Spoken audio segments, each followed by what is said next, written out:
Hi, boys and girls. This is Mrs. Warren, the school librarian over at West Elementary. And today I'm going to be doing another tutorial of books that are available for Sora for you to be able to read. If anybody needs any directions on how to use Sora, how to add a public library card, how to be able to check out a book, I have tutorials on how to do all of those things right on my library page. So feel free to come on over and learn about all those different parts. Today I'm going to be starting with a chapter book that I really enjoy. And actually I was thinking about it because Mrs. Morano over at the Clinton Elementary is reading this book as a read aloud right now. The cupboard. Okay, so what we're going to be looking at is Indian in the Cupboard. I own this book in our library, and we actually have it here for our Sora in both our ebook form, and we also have it in the audiobook. You can tell that the first one is the audiobook, by the way, boys and girls, because there's a little headset right over here. Here's the actual chapter book. The main character in this series is named Omri. He is super excited because he's got this super neat plastic warrior action figure that he was given from a friend of his for his birthday. And he comes home and he was kind of hoping for a big gift from his parents, but instead of getting a large surprise like he was expecting, his dad gives him this cupboard that he used when he was a child.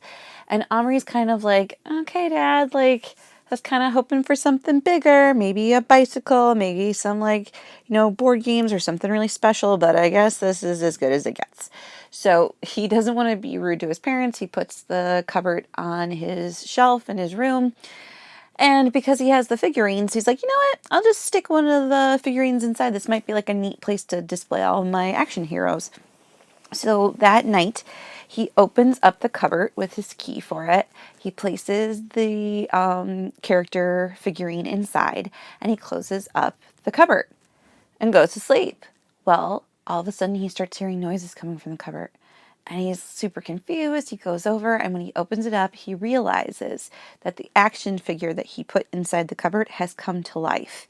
And what's really interesting is that this is a real character from history who's been taken from history, put into small size form, and now is in Omri's house. And it's hilarious trying to see how Omri deals with this live human being in small size in his home. The magic of the whole thing is great. The excitement of it all is awesome. And as he goes through, it's really exciting to see how all the different characters come to life, because once Omri realizes he can do this with his one action figure, as you might have guessed, he starts doing it with a bunch. So really cool story, really cool adventure. And like I said, if you enjoy this book, you can go over to the Clinton library page and actually listen to Mrs. Morano reading it chapter by chapter. And if you'd like to read it on your own, it's here for you to explore. So try it out. All right. The next one I'm going to show you is a great book for anyone who loves the library like I do. And this one is Madeline Flynn and the Library Dog. And this is a great story, boys and girls, if you're a fan of books like I am. Now, Madeline is the main character in this book, but she doesn't like to read. Go figure. And so you'd think, oh, a library book is going to be about people who love books, but actually Madeline really kind of like has a hard time reading. And so she goes to the library because she wants to get a gold star from her teacher, and part of getting a gold star is that she has to read a certain amount of words, and she has to understand what they mean and say them out loud.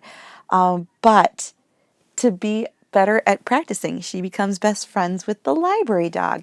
And one of the things that's really kind of neat is that many of the public libraries that we have in our area actually do this, where you can come in and you can read to a dog. Usually it's a therapy dog, a dog that works with people who maybe need a little help or need a little bit of comfort, and they can share their stories. So this is a really great one, and it's all about how when we practice we get better, and sometimes just having a good friend to read with really can go a long way. So really good book, and especially if you're somebody who has a pet at home, this might be good practice for you to share your stories with them as well.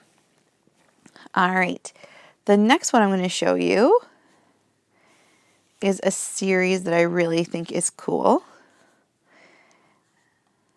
And this one are my Busy Machines series. So I'm going to click right over here. And this one's all about Busy Machines trains. There's also Busy Machines that have to do with a bunch of other ones in this series. I'm going to go into my little series button here to show you all. And we got the trucks and the trains one right here. If you're somebody who really loves, equipment and big, moving trains and trucks and cars and things like that, this will be great for you. I love this one because it's got really cool illustrations, it's got really cute story, and it's a fun read. So if you're a fan of things that zoom and move, this is a great one for you to choose. The next one, I'm not going to lie to you, these are not my favorite series, and I'm sure some friends who are listening to this says, oh, Mrs. Warren, I know what this is going to be. It's going to be something scary. For many students, you might know already that I am not a fan of horror books. Why? Because I get nightmares.